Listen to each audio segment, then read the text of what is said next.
இந்த நோயை முழுமையாக குணப்படுத்த முடியாது என்று மருத்துவர் சொல்லும் தருணத்தில் மனமுடைந்து நான் வாழும் வாழ்க்கைக்கு என்ன அர்த்தம் இருக்கிறது என்ற எண்ணம் வருவது இயல்புதானே. இதோடு என் வாழ்க்கை முடிந்து விடுமோ என்ற எண்ணம் துளிர்விடும். மரணத்தை குறித்த பயம், உறவுகளை விட்டுச் செல்கிறோம் என்ற கவலை, நிறைவேறாத கனவுகள் என்று உள்ளத்தை புரட்டி போடும் தருணம் இது. ஒவ்வொரு நொடியும் விலை மதிப்புள்ளது. மற்றவர்களின் வாழ்க்கையில் உனக்கு ஒரு பங்கு இருக்க வேண்டும். கடந்த காலத்தை மாற்ற முடியாது. எதிர்காலம் உன் கையில் இல்லை, ஆனால் நிகழ்காலம் உன் கையில் இருக்கிறது.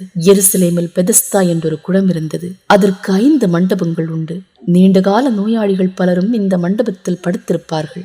ஏதோ ஒரு நேரத்தில் தேவதூதன் வந்து குளத்தின் நீரை கலக்குவார். முதலில் நீரில் இறங்குபவர்கள் எப்படிப்பட்ட நோயாக இருந்தாலும் குணமடைந்து விடுவார்கள். 38 ஆண்டுகளாக ஊனமுற்றிருந்த ஒரு மனிதன் இருந்தான். குளத்தில் போய் குதிக்க முடியாத நிலை. எனக்கு யாரும் இல்லையே என்ற வலி. இயேசு அவனை கண்டார். நீ குணமாக விரும்புகிறாயா என்று கேட்டார். இயேசுவை அடையாளம் கண்டு கொண்ட மனிதன் உண்மை நிலையை அப்படியே விவரித்தான். எழுந்து உன் படுக்கை எடுத்துக்கொண்டு நட என்று இயேசு சொன்னார். அவன் எழுந்தான், படுக்கை எடுத்துக்கொண்டு நடந்தான். மலையிலிருந்து கீழே இறங்கி வந்த இயேசு குஷ்டரோகி ஒருவனை பார்த்தார். அசுத்தன் அசுத்தன் என்று சொல்லி வெளியே தள்ளி வைத்த மனிதன் அவன். இயேசுவை அடையாளம் கண்டு கொண்ட மனிதன் அவர் காலில் விழுந்து, ஆண்டவரே, நீர் விரும்பினால் என்னை சுத்தப்படுத்த முடியும் என்று தன் விசுவாசத்தை வெளிப்படுத்தினான். அவன் மனத்தாழ்மையையும் விசுவாசத்தையும் கண்ட இயேசு, நான் விரும்புகிறேன், சுகமாகு என்று சொன்னார். குஷ்டம் விலகியது. யாயீர் என்ற ஜபாலிய தலைவர் இயேசுவிடம் ஓடி வந்தான். இயேசுவன் காலில் விழுந்து, என் மகள் மரணத்தின் வாயிலில் நின்று கொண்டிருக்கிறாள், நீர் வந்து அவளை தொட்டால் போதும் குணமடைவாள் என்று கெஞ்சினான். இயேசு தாமதித்து அங்கு சென்ற போது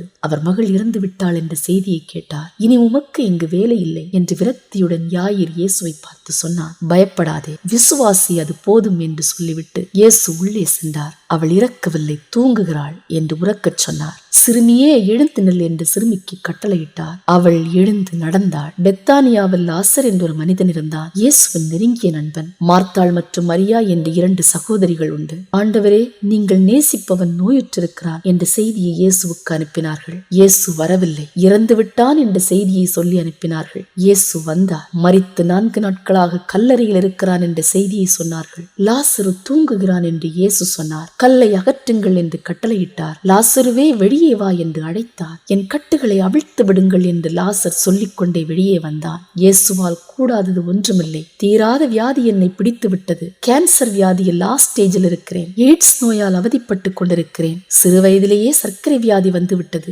திடீரென்று நடந்த விபத்தில் என் கால்கள் செயலிழந்து வீல் சேரில் இருக்கிறேன். மரணத்தை எதிர்நோக்கியபடி எமர்ஜென்சி வார்டில் இருக்கிறேன். இன்றோ நாளைக்கோ என்ற நிலையில் இருக்கிறேன். உன் சூழ்நிலை எதுவாக இருந்தாலும் தேவனின் திருப்பாதங்களில் சமர்ப்பணம் செய்துவிடு. அவர் சர்வ வல்லமை உள்ளவர். ஆமென்.